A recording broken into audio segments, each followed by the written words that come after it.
ભારતીય બજારો માટે આજે સારા સંકેતો. ગિફ્ટ નિફ્ટી આશરે 60 પોઈન્ટ ઉપર. એશિયા અને ડાઉ ફ્યુચર્સમાં પણ મજબૂતી.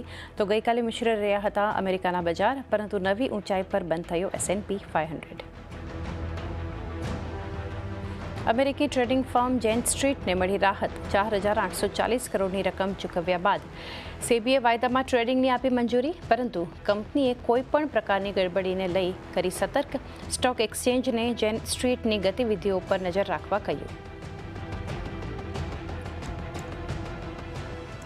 ટાઇટને યુએઈના દિગ્ગજ જ્વેલરી બ્રાન્ડ દમાસ જ્વેલરીમાં 67% હિસ્સો ખરીદવા માટે કર્યા કરાર. આશરે 2400 કરોડ રૂપિયાના એન્ટરપ્રાઇઝ વેલ્યુ પર થશે સોદા.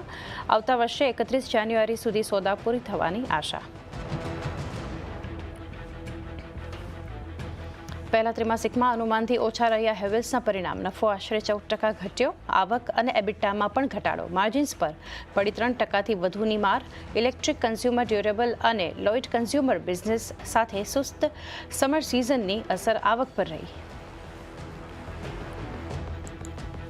તો પહેલા ત્રિમાસિકમાં ઓબરોય રિયલ્ટીના નબળા પરિણામ. નફો 28%, તો આવક 30% ઘટ્યા. માર્જિન્સ પર પણ જોવા મળ્યું દબાણ. ત્યાં જ 23% વધ્યો PNB હાઉસિંગ ફિનાન્સનો નફો. વ્યાજથી આવક પણ 24% વધી.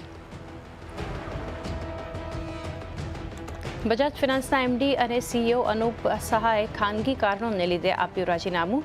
રાજીવ જૈનને આપવામાં આવી વાઇસ ચેરમેન અને MD પદની જવાબદારી. ઇન્ડસઇન્ડ બેંકના MD અને CEO પદની રેસમાં છે સાહા. અને દેશના ઉપરાષ્ટ્રપતિ જગદીપ ધનખડે તાત્કાલિક પ્રભાવથી પોતાના પદ પરથી આપ્યું રાજીનામું. સ્વાસ્થ્યનું આપ્યું કારણ. રાષ્ટ્રપતિને સોંપ્યું ત્યાગપત્ર.